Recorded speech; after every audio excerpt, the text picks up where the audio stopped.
The Jamaica Manufacturers and Exporters Association says it has completed its initial assessment of Hurricane Melissa's impact on the manufacturing sector. Out of 600 member companies, around 10% are located in the hardest hit parishes. Among those surveyed, nearly 30 reported direct damage, while 41 members in the affected areas detailed losses ranging from minor flooding to total structural collapse. The JMEA estimates total damage at roughly 250 billion Jamaican dollars, affecting key industries such as food and beverage, wood and furniture, cosmetics and agriculture. President Catherine Silveira says the assessment is vital for guiding recovery efforts and informing government and financial institutions on targeted support. Despite widespread damage, the JMEA says 80% of manufacturers have resumed operations.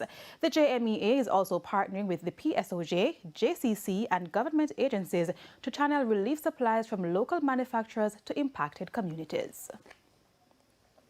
Yesterday, Prime Minister Dr. Andrew Holness stressed the need to get small businesses back on their feet as part of the hurricane recovery. This evening, we feature the town of Cave Valley in St. Ann, where commerce has been halted in the aftermath of Hurricane Melissa. Cave Valley, a name tied to hustle and life, now looks frozen in time. Mud blankets the main road, flood waters fill the gutters, and silence has replaced the sound of business. The lone gas station stands idle.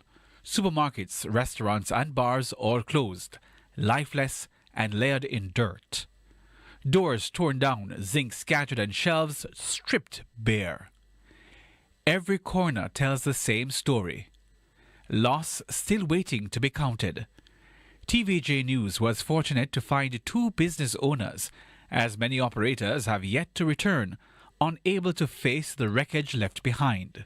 Per people on my plaza, it's a total loss for them because everything they have, who didn't move out, everything they have is gone.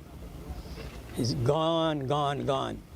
Right now, it's a week off, almost a week after the flood, and we are just getting back to start the cleaning up process because it was too muddy. Even the farmlands that once fed the town is now buried under silt. Crops gone, livelihoods gone, all flattened by floodwaters and debris. One meat shop owner, Delano Heath, braved the mud to see what's left behind. The whole damage, man. How much fridge we have in there?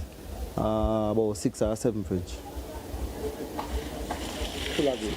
Full of goods. So we lost a lot. So we take over $500,000 of meat in 2 of the fridge alone. 2 of the long fridge. We have the expensive rice, like the basmati and the next one. You call the next one?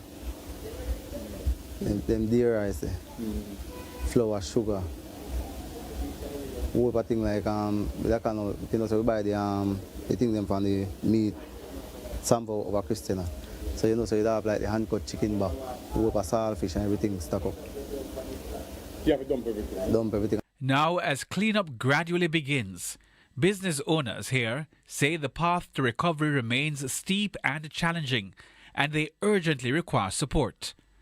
The Micro, Small and Medium Enterprise Alliance has echoed that plea, urging the government and corporate Jamaica to move swiftly with grants and low-interest loans to help business owners rebuild their lives and reopen their doors. Hal Shane Burke, TVJ News.